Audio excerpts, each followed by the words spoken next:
Tahun 2004 menjadi tahun yang luar biasa dalam sejarah sepak bola Eropa. Dalam tahun tersebut, beberapa keajaiban terjadi yang melibatkan beberapa klub semenjana menorehkan prestasi luar biasa yang tak pernah terpikirkan sebelumnya. Menariknya, momen tersebut tercipta di kompetisi top Eropa. Tidak hanya di level klub, cerita menarik juga terjadi di level internasional. Berikut setidaknya ada beberapa momen menarik yang terjadi pada 2004. Yang pertama, ada FC Porto juara Liga Champions. Liga Champions selalu memiliki kisah unik dalam setiap perjalanannya. Salah satu yang mungkin masih kita ingat adalah tahun 2003-2004.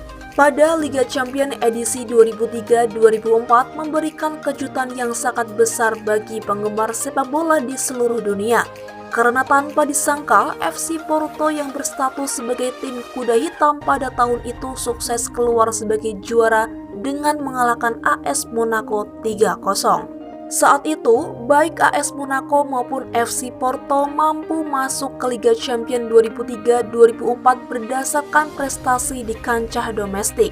AS Monaco masuk ke Liga Champions karena berstatus runner-up Liga 1 Prancis 2002-2003. Sedangkan FC Porto berstatus juara Liga Portugal 2002-2003. Lolosnya AS Monaco dan FC Porto ke final membuat semua orang berdecak kagum.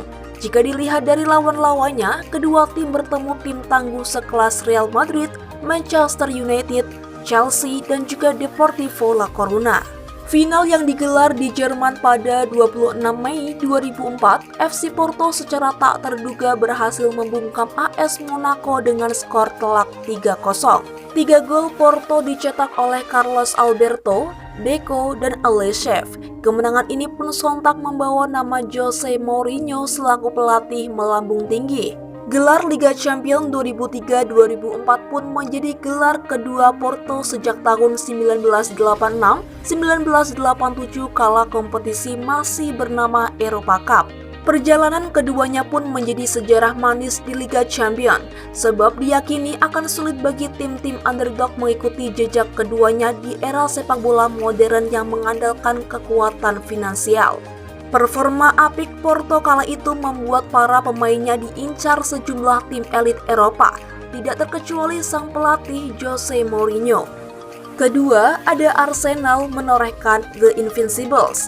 Arsenal merupakan salah satu tim kuat di sepak bola Inggris saat masih dilatih Arsene Wenger.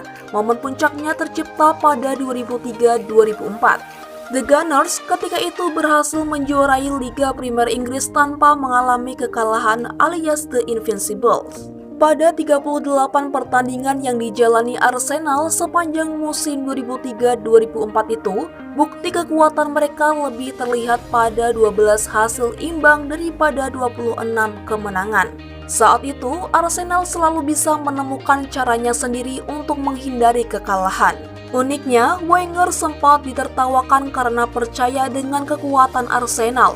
Di awal musim, ketika musim baru berjalan beberapa pekan, Wenger sudah sesumbar tentang kekuatan timnya. Menurut Wenger, gagasan menjalani semusim penuh tanpa kekalahan terasa aneh dan muluk-muluk. Saat itu sebenarnya dia yakin klub besar lainnya juga memimpikan kemungkinan tak terkalahkan sepanjang musim, tapi mereka tidak berani mengutarakannya. Selain melaju tak terkalahkan sepanjang musim Premier League, Arsenal juga meraih sejumlah penghargaan lainnya. Ada Thierry Henry yang mencetak 30 gol dalam 37 pertandingan untuk meraih sepatu emas musim itu. Arsenal juga mencatatkan jumlah clean sheet terbanyak 21 dan mencetak jumlah gol paling banyak 73. Dua catatan ini sudah cukup membuktikan keseimbangan dan kesempurnaan skuad Arsenal musim itu.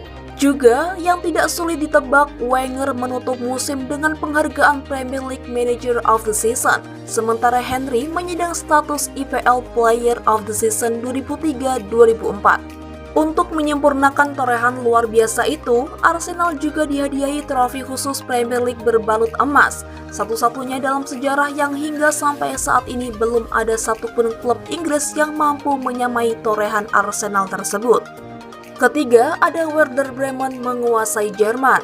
Hampir sama seperti yang terjadi pada Xabi Alonso di Bayer Leverkusen, nama Thomas Schaaf pasti tidak akan pernah dilupakan oleh para penggemar Werder Bremen.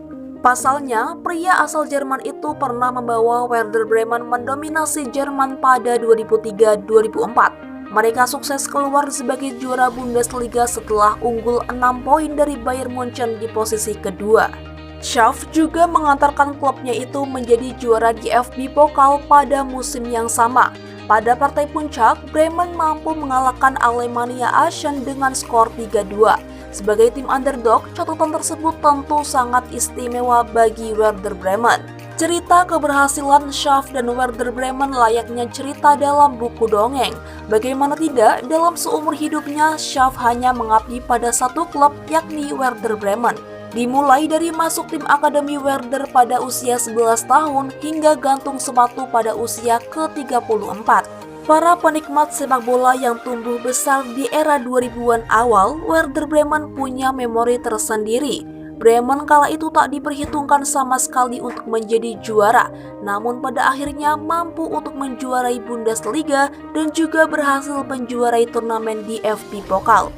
Gelar juara kedua bagi mereka juga terasa sangat heroik tatkala mereka berhasil mengalahkan pesaing terdekat mereka kala itu, Bayern Munchen, di Olympiastadion kandang mereka saat itu. Pemain-pemain Werder Bremen yang terkenal kala itu adalah Elton Brazil, Angelos Charisteas Yunani, Johan Meikert Prancis, dan Tim Borowski Jerman. Keempat, ada Valencia berjaya di La Liga. Mereka yang baru mengenal Valencia mungkin menilai kalau klub ini hanyalah sebuah klub biasa di La Liga, terlebih sejak pesepak bolaan Spanyol didominasi oleh Atletico Madrid, Real Madrid, dan Barcelona. Kenyataannya, meski beberapa tahun kebelakang ini sedang terpuruk, Valencia juga pernah memiliki masa-masa kejayaan mereka. Salah satu periode terbaik dalam sejarah Valencia adalah musim 2001 hingga musim 2004. Kala itu, di bawah kepelatihan Rafael Benitez dengan Santiago Canizares, Roberto Ayala, Ruben Baraja, David Albelda, Vicente, dan Pablo Aimar sebagai pilarnya, Valencia 2 kali menjuarai La Liga dan sekali mengangkat trofi UEFA Cup. Pada tahun tersebut, kelelawar dari Mestalla ini termasuk tim yang ditakuti, tak cuma di negeri Matador namun juga di seantero benua biru Eropa.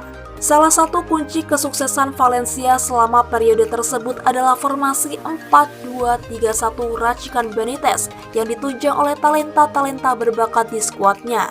Musim 2003-2004 bisa dibilang sebagai salah satu musim paling sukses dalam sejarah Valencia.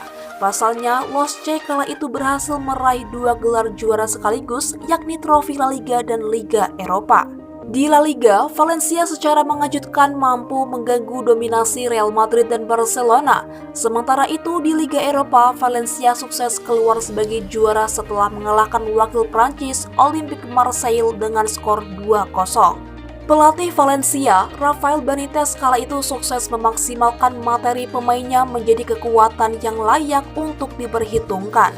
Benitez berhasil membangun Valencia jadi sebuah tim hebat, menjadikan kelelawar Mestalla ditakuti seantero Spanyol dan Eropa.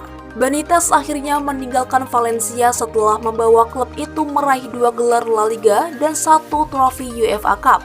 Dia kemudian direkrut oleh Liverpool. Kelima, cerita dongeng Yunani di Piala Eropa. 2004 menjadi tahun luar biasa buat negeri para dewa dan Karagounis, menjadi kunci kesuksesan mereka meraih trofi Eropa.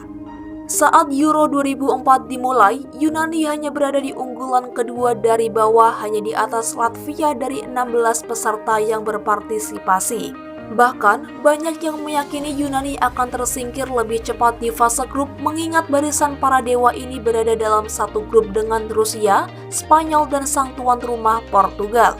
Akan tetapi, pada kenyataannya turnamen antar negara Eropa itu adalah edisi yang sangat tidak disangka-sangka dalam sejarahnya.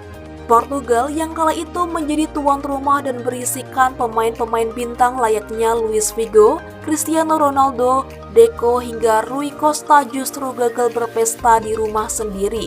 Memang mereka berhasil melaju hingga final, namun kemenangan yang seharusnya bisa mereka kunci harus lenyap di tangan tim kuda hitam Yunani. Kisah Yunani di turnamen kala itu layaknya sebuah dongeng. Bahkan di laga pembuka mereka langsung mengalahkan tuan rumah Portugal dan finish kedua di babak grup.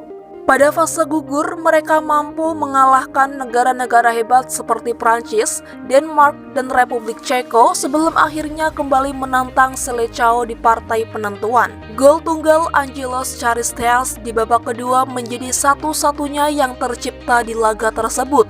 Dan skuad asuhan Otto Rehhagel kala itu dipuja-puja bak dewa oleh masyarakat Yunani setelah membawa pulang trofi Euro. Selain sejarah dan momen yang terjadi pada tahun 2004 di atas, Real Zaragoza dari Spanyol dan Middlesbrough dari Inggris sebenarnya juga terlibat dalam cerita pada tahun tersebut, di mana mereka masing-masing memenangkan trofi cup domestik, yakni juara Copa del Rey untuk Real Zaragoza dan juara Carabao Cup untuk Middlesbrough pada tahun itu.